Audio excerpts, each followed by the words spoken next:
ஏய், உனக்கெல்லாம் நிக்கல் குந்தல் விளையாட தெரியுமா தெரியாதா? நிக்கல் குந்தல் விளையாடுறனா இல்ல செல்யூட் ஏதாவது ஒண்ணு பண்ணால ஒண்ணு நிக்கும்போது நிக்கல உட்காரும்போது குந்தல்னு சொல்லணும். முதுகுல குத்துனா முதுகுல தான் குத்துவாங்க. ஏன் என்ன அடிச்சனே? ஏன் என்ன அடிச்ச? உட்காரும்போது செல்யூட் வைக்கலனா அடிப்பாங்களா? இப்படி அடிப்பாங்க. எறும்பு மாதிரி எனக்கு கை. அந்த கையை வச்சு எனக்கு அடிச்சா எனக்கு வலிக்காதுன்னு உனக்கு தெரியாது. எனக்கு வலிக்கும்னு உனக்கு தெரியாது. அடிச்சு வச்சிருக்கேன். ஏய் நீ தானேடி முதுகுலே குத்தணும்னு சொன்ன. அது உனக்கு. எனக்கு அந்த ரூல் இல்ல. இப்படி பண்ண கூடாது. ஐயா இவங்க என்ன சீரியல் கதை பேசிட்டு இருக்காங்க? ஐயோ நமக்கு செட் ஆகாது. ப்ரோ நான் இங்க வரேன். ஏய் சிவா நீ ஃபர்ஸ்ட் பேஜ் மட்டும் பண்ணிட்டாங்க. நான் வந்து அசைன்மென்ட் எல்லாம் எழுதிட்டேன். ஆனா அந்த ஃபர்ஸ்ட் பேஜ் மட்டும் ஏன்னு தெரியல. நான் வரவே மாட்டேங்குது நமக்கு. பத்திட்டா. ஏய் நீங்க டைரி வாங்கி விட்ட பண்ணல. பண்ணு. நீங்க படிச்சீங்களா? நான் படிக்கவே இல்லையே. எனக்கு கோஷன் நீ என்ன சப்ஜெக்ட் இன்னைக்கு எக்ஸாம்? மேத்ஸா? சரி பாத்துக்கலாம். பக்கத்துல என்ன பேப்பர் அது புரிஞ்சிட்டு எழுதுவோம். தலைய மட்டும் தொடாத.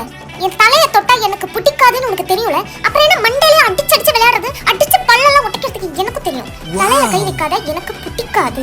This girl is not in the class only. I don't know what she is studying also. Always roaming around in the corridor like boys. யோ இன்னைக்கு சயின்ஸ் 2 பீரியட் போகும்போது பானிபூரி சாப்பிட்டு போலாமா? அப்பதான் மைண்ட் ஒரு மாதிரி காம் ஆகும் எனக்கு. நான் நாளைக்கு டீச்சர்ஸ் டே செலிப்ரேஷன் சாரி கட்டிட்டு வரணுமா?